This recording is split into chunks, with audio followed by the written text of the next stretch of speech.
Picture this, right fucking now, while the Yukon wind is still screaming through the sluice boxes and the permafrost is clawing at your bones like it's personally offended you showed up.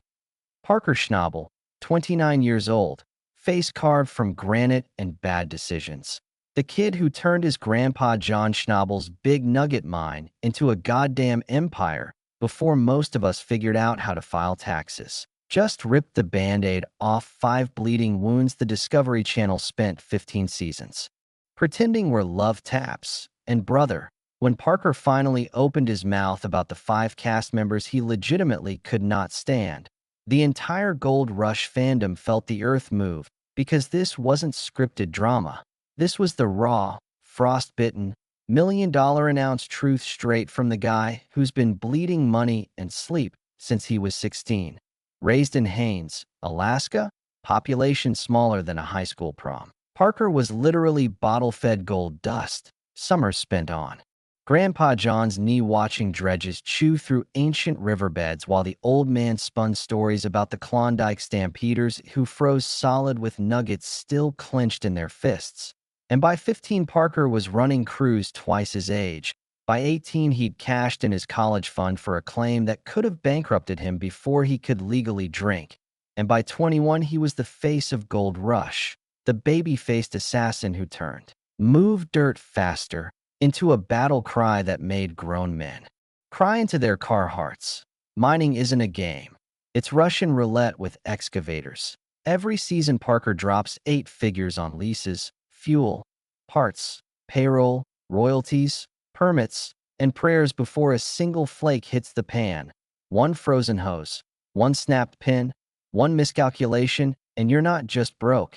You're a cautionary tale on Reddit. So when the cameras roll for 8 straight months and the editors splice together 43 minutes of pure adrenaline, they're not inventing conflict. They're just turning the volume up on the screaming that was already there. Because out in the bush, under that midnight sun that never sets and the polar night that never ends, every disagreement is measured in lost ounces, and every lost ounce is measured in blood. So when Parker finally sat down, beard iced over, eyes older than the permafrost, and named the 5 souls who made his life a living hell, the internet damn near melted. And here they are, no filter, no mercy, straight from the man who turned teenage rebellion into a 9-figure fortune. First up, Todd Hoffman, the self-crowned prophet of the 316 mining crew, the guy who treats every season like a holy crusade and every weigh-in like the second coming. Rolled onto Gold Rush Season 1 with a Bible in one hand and a backhoe in the other, screaming about destiny while Parker was still figuring out how to parallel park a D11 dozer. Todd saw Parker as the arrogant punk who got handed a silver spoon made of pure Klondike legacy and decided to bend it into a middle finger. And Parker saw Todd as the loudmouth who prayed louder the deeper he sank. And the hatred was instant, visceral, the kind that makes the air between 2 men crackle like a downed power line. Todd told Maxim straight up, "There's a genuine dislike there. I don't like seeing older miners disrespected," which in Hoffman speak translates to, "This kid needs to kiss the ring or I'll bury him in it." While Parker fired back in Channel Guide magazine, "Todd really doesn't like me. It's personal, borders on hatred," and then doubled down in TV Insider. "I thought it was friendly competition, but Todd has a pretty personal issue with me." And every season the editors served it up piping hot. Season 8 premiere in Las Vegas. Todd on stage snarling, "Come hell or high water, I'm gonna beat that kid Parker," like he was about to challenge him to a cage match instead of a gold way. And the fandom ate it up with a spoon because nothing tastes better than 2 alpha wolves circling the same carcass. Todd's crew versus Parker's crew became the Hatfields and McCoys with hydraulic excavators. Every ounce one team pulled was a slap in the face to the other, and behind the scenes the jabs got uglier. Todd accusing Parker of arrogance, Parker calling Todd delusional, and the only thing they ever agreed on was that the other guy was standing between them and immortality. Next, Gene Cheeseman, the grizzled foreman who rolled up like a Yukon Yeti with 30 years of dirt under his fingernails and a stare that could freeze Diesel. The man Parker once called the best dirt mover I've ever seen. The mentor who taught a cocky teenager how to read ground like a love letter and swing a 400-ton excavator like it was a butter knife. Until season 6, when the student surpassed the master and Gene decided taking orders from a child was a hard pass. The split was brutal. No screaming match, no middle finger salute, just Gene packing his duffel at 3 a.m. and ghosting into the night to go run dredges for Tony Beats, leaving Parker on camera admitting, replacing Gene was definitely the biggest issue we had this year. Voice cracking like thin ice because losing your Yoda hurts worse than any mechanical failure. Fans speculated Gene got tired of Parker's my way or the highway vibe, tired of watching a kid barely old enough to rent a car make million-dollar calls, tired of swallowing pride with his morning coffee, and Parker never badmouthed him publicly, just said, Gene planted the seed for everything I do now. But the hurt was there, raw and real, because when your teacher walks out, it's not just a crew change, it's a betrayal carved in permafrost. Gene bounced around after that, popping up on Rick Ness's crew, vanishing from social media like a Wolverine with trust issues, reappearing in season 10 long enough to help Rick before ghosting again. And to this day, he's never given a straight answer, leaving fans to fill in the blanks with rumors of ego, money, and the oldest story in mining. The old bull and the young bull locking horns until one has to leave the pasture.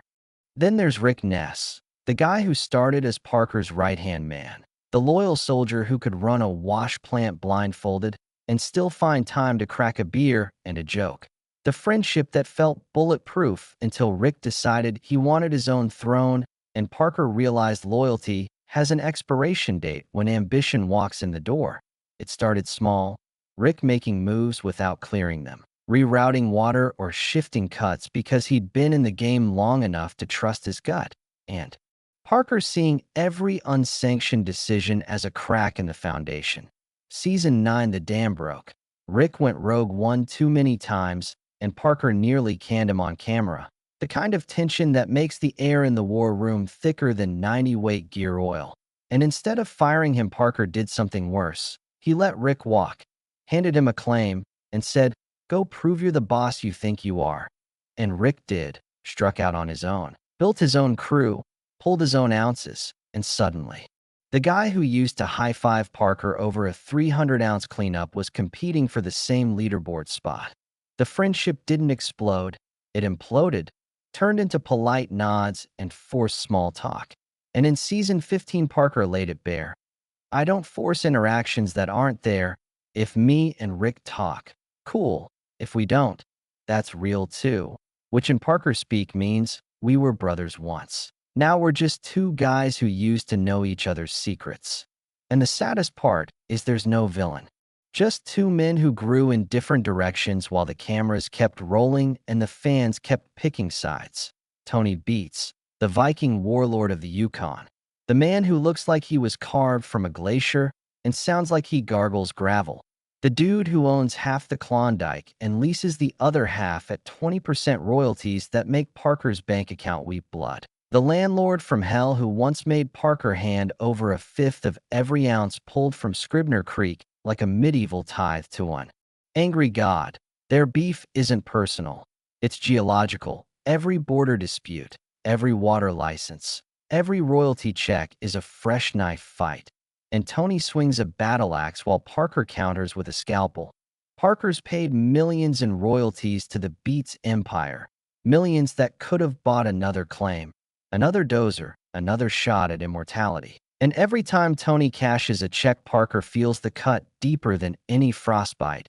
Yet they still sit down for coffee in the off-season like two Mafia dons discussing territory because in the Yukon you don't burn bridges. You just blow them up and rebuild them stronger. Parker's refused to bail Tony out on camera.